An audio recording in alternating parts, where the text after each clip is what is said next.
ಕಲಬುರಗಿಯಲ್ಲಿ ಅಕ್ರಮ ಮರಳು ದಂಧೆಗೆ ಕಡಿವಾಣ ಹಾಕಬೇಕು ಅಂತ ಹೇಳಿ ಇಲ್ಲಿನ ಜಿಲ್ಲಾಡಳಿತ ಮರಳು ಸಪ್ಲೈಯನ್ನೇ ಸ್ಥಗಿತ ಮಾಡಿತು. ಆದರೆ ಇದರ ಎಫೆಕ್ಟ್ ಸಾರ್ವಜನಿಕರ ಮೇಲೆ ಬೀಳ್ತಾ ಇದೆ.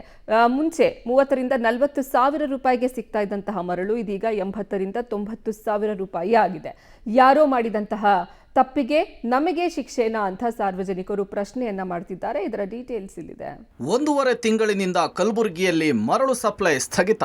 ಅಕ್ರಮ ದಂಧೆಗೆ ಬ್ರೇಕ್ ಹಾಕಲು ಸರಬರಾಜು ಬಾನ್. ಸಾರ್ವಜನಿಕರಿಗೆ ತಟ್ಟಿದ ಮರಳು ಬೆಲೆ ಏರಿಕೆಯ ಬಿಸಿ. ನಿಜ, ಕಲಬುರಗಿ ಜಿಲ್ಲೆಯಲ್ಲಿ ಮರಳು ಮಾಫಿಯಾ ದಂಧೆ ಹಿಂದಿನಿಂದಲೂ ಕೂಡ ನಡೆಯುತ್ತಲೇ ಇದೆ. ಆದರೆ ಕಳೆದ 1.5 ತಿಂಗಳ ಹಿಂದೆ ಸ್ಯಾಂಡ್ ಪಾಯಿಂಟ್ನಲ್ಲಿ ಮರಳು ತೆಗೆದಿದ್ದ ನೀರಿನ ಹೊಂಡಕ್ಕೆ ಬಿದ್ದು ವ್ಯಕ್ತಿಯೋರ್ವ ಮೃತಪಟ್ಟಿದ್ದ. ಈ ಘಟನೆ ದೊಡ್ಡ ಮಟ್ಟದ ಸದ್ದು ಮಾಡಿತ್ತು. ಈ ಘಟನೆಯನ್ನು ಖಂಡಿಸಿ ಬಿಜೆಪಿ ಬೃಹತ್ ಹೋರಾಟ ನಡೆಸಿತ್ತು. ಬಳಿಕ ಜಿಲ್ಲೆಯಲ್ಲಿನ ಅಕ್ರಮ ಮರಳು ದಂಧೆಗೆ ಕಡಿವಾಣ ಹಾಕಲು ಜಿಲ್ಲಾಡಳಿತ ಕಳೆದ 1.5 ತಿಂಗಳಿನಿಂದ ಜಿಲ್ಲೆಯಲ್ಲಿ ಮರಳು ತೆಗೆಯುವುದು ಮತ್ತು ಸಾಗಾಟವನ್ನು ಮಾಡುವುದಕ್ಕೆ ಬ್ರೇಕ್ ಹಾಕಿದೆ. ಜಿಲ್ಲೆಯಲ್ಲಿರುವ ಅಕ್ರಮ ಮರಳು ಪಾಯಿಂಟ್ಗಳ ಸರ್ವೆ ಹಾಗೂ ಅಕ್ರಮ ಮರಳು ದಂಧೆಗಳಿಗೆ ಕಂಪ್ಲೀಟ್ ಕಡಿವಾಣ ಹಾಕಲು ಸರ್ವೆಯನ್ನು ಕೈಗೊಂಡಿದೆ. ಹಾಗಾಗಿ 35ರಿಂದ 40 ಸಾವಿರಕ್ಕೆ ಸಿಗ್ತಿದ್ದ ಮರಳು ಇದೀಗ 90 ಸಾವಿರದಿಂದ 1 ಲಕ್ಷ ಕೊಟ್ಟು ಖರೀದಿ ಮಾಡಬೇಕಾದಂತಹ ಪರಿಸ್ಥಿತಿ.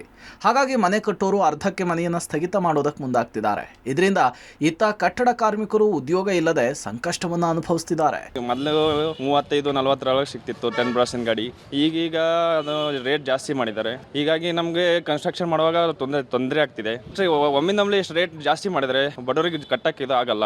ಮೊದಲು 35ರಿಂದ 40 ಸಾವಿರ ಒಳಗೆ ಸಿಕ್ತಿತ್ತು 10 ಬ್ರಾಸ್ ಗಾಡಿ. ಈಗ 80,000 ಅಂತ ಹೇಳ್ತಿದ್ದಾರೆ. ಮತ್ತೆ ಈಗ ಏನೋ ಬಂದ್ ಮಾಡಿದಾರೆ ಅಂತ ಈಗ ಅವೈಲೇಬಲ್ ಸಿಗ್ತಿಲ್ಲ ಕರೆಕ್ಟಾಗಿ. ಈಗ ನಮ್ಗೆ ರೇಟ್ ಬೇಕು ಅಂದ್ರೆ ಅವೈಲೇಬಲ್ ಜಾಸ್ತಿ ಇಲ್ಲ, ರೇಟ್ ಜಾಸ್ತಿ ಮಾಡಿದ್ದಾರೆ. ಬಹಳ ಪ್ರಾಬ್ಲಮ್ ಆಗ್ತಿದೆ. ಈಗ ಸ್ವಲ್ಪ ರೇಟ್ ಕಮ್ಮಿ ಮಾಡಿದ್ರೆ ನಮಗೂ ಅನುಕೂಲ ಆಗುತ್ತೆ. 1.5 ತಿಂಗಳ ಹಿಂದೆ ಚಿತ್ತಾಪುರ ತಾಲೂಕಿನ ಭಾಗೋಡಿ ಗ್ರಾಮದಲ್ಲಿ ಮರಳು ತೆಗೆಯುವ ಪಾಯಿಂಟ್ನಲ್ಲಿ ವ್ಯಕ್ತಿಯೊಬ್ಬರು ಮರಳನ್ನು ತೆಗೆದು ಬಿಟ್ಟಿದ್ದ ಹೊಂಡದಲ್ಲಿ ಬಿದ್ದು ಮೃತಪಟ್ಟಿದ್ರು. ಈ ಘಟನೆ ದೊಡ್ಡ ಮಟ್ಟದ ಸದ್ದಾಗಿತ್ತು. ಅಕ್ರಮ ಮರಳು ದಂಧೆಗೆ ವ್ಯಕ್ತಿ ಬಲಿ ಅಂತ ಹೇಳಿ ತೀವ್ರ ಆಕ್ರೋಶ ವ್ಯಕ್ತವಾಗಿತ್ತು. ಬಿಜೆಪಿ ರಾಜ್ಯಾಧ್ಯಕ್ಷ BY ವಿಜಯೇಂದ್ರ ಕೂಡ ಘಟನಾ ಸ್ಥಳಕ್ಕೆ ಭೇಟಿ ಕೊಟ್ಟು ಸಚಿವ ಪ್ರಿಯಾಂಕ್ ಖರ್ಗೆ ಹಾಗೂ ಸರ್ಕಾರದ ವಿರುದ್ಧ ತೀವ್ರ ಆಕ್ರೋಶ ಹೊರಹಾಕಿದ್ರು. ಸಚಿವ ಪ್ರಿಯಾಂಕ್ ಖರ್ಗೆ ಸೂಚನೆಯ ಮೇರೆಗೆ ಜಿಲ್ಲೆಯಲ್ಲಿ ಮರಳು ತಾತ್ಕಾಲಿಕವಾಗಿ ಸ್ಥಗಿತಗೊಳಿಸಲಾಗಿದೆ. ಅಲ್ಲದೆ ಅಕ್ರಮ ಯಾವುದು, ಸಕ್ರಮ ಯಾವುದು, ಯಾರು ವ್ಯಾಪ್ತಿಯನ್ನು ಮೀರಿ ಗಣಿಗಾರಿಕೆ ಮಾಡ್ತಿದ್ದಾರೆ, ಯಾರು ನಿಯಮ ಮೀರಿದ್ದಾರೆ, ಎಲ್ಲ ವಿಚಾರಗಳ ಬಗ್ಗೆ ಇನ್ವೆಸ್ಟಿಗೇಷನ್ ನಡೆಸಿ ಎಲ್ಲ ಮರಳು ಗಣಿಗಾರಿಕೆಗಳ ಸರ್ವೆಯನ್ನು ನಡೆಸಿ ಸಕ್ರಮದಾರರಿಗೆ ಮಾತ್ರ ಮರಳು ತೆಗೆಯಲು ಅನುಮತಿ ಕೊಡಲಿಕ್ಕೆ ಜಿಲ್ಲಾಡಳಿತ ನಿರ್ಧರಿಸಿ ಸರ್ವೆ ನಡೆಸುತ್ತಿದೆ. ಇನ್ನು ಮರಳು ಬಂದ್ ಮಾಡಿರುವುದರಿಂದ ಮನೆ ಕಟ್ಟೋರಿಗೆ, ಕಟ್ಟಡ ಕಾಮಗಾರಿ ಮಾಡೋರಿಗೆ ಮರಳು ಬೆಲೆ ಏರಿಕೆಯಿಂದ ಆರ್ಥಿಕ ಪೆಟ್ಟು ಬಿದ್ದಂತಾಗಿದೆ. ರಾಯಚೂರು, ಯಾದಗಿರಿ ಜಿಲ್ಲೆಗೆ ಮರಳು ಬರ್ತಾ ಇದ್ದು ದರ ಏರಿಕೆಯಿಂದ ಸಾರ್ವಜನಿಕರು ಮರಳಿಗಾಗಿ ಪರದಾಡ್ತಿದ್ದಾರೆ. ಈ ಬಗ್ಗೆ ಕಲಬುರಗಿ ಜಿಲ್ಲೆಯ ಗಣಿ ಇಲಾಖೆ ಅಧಿಕಾರಿಗಳನ್ನ ಕೇಳಿದ್ರೆ 2 ದಿನದಲ್ಲಿ ಮರಳು ಸಮಸ್ಯೆ ಬಗೆಹರಿಸುವುದಾಗಿ ತಿಳಿಸ್ತಿದ್ದಾರೆ. ಅದೇನೇ ಆಗಲಿ, ಕಳೆದ 1.5 ತಿಂಗಳಿನಿಂದ ಮರಳು ಬೆಲೆ ಡಬಲ್ ಆಗಿರೋದ್ರಿಂದ ಕಲಬುರಗಿ ಜನ ದುಬಾರಿ ಬೆಲೆಯ ಬಿಸಿ ತಟ್ಟಿದೆ.